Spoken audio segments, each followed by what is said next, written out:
আজ উপস্থিত হয়েছি ৫১ সতীপীঠের অন্যতম পীঠ মা মঙ্গলচণ্ডী।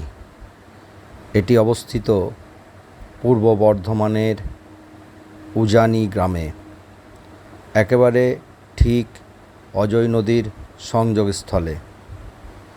এখানকার চারিদিকের দৃশ্য অপরূপ।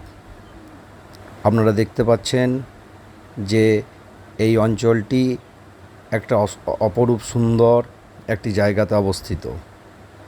এই দেখুন, এটি হচ্ছে মা মঙ্গলচণ্ডীর মন্দির। আমরা আস্তে আস্তে মঙ্গলচণ্ডীর মন্দিরে প্রবেশ করব। এটি হাড়িকাঠ। বাৎসরিক পুজোর সময় এখানে ছাগ বলি দেওয়া হয়। এবারে আমরা আস্তে আস্তে প্রবেশ করছি মা মঙ্গলচণ্ডীর মন্দিরে। মা মঙ্গলচণ্ডীর অপরূপ রূপ আপনারা সবাই দর্শন করুন। এ এক দারুণ রূপ। কোষ্ঠী পাথরের তৈরি মূর্তিতে মা নিজস্ব সিংহাসনে বিরাজমান।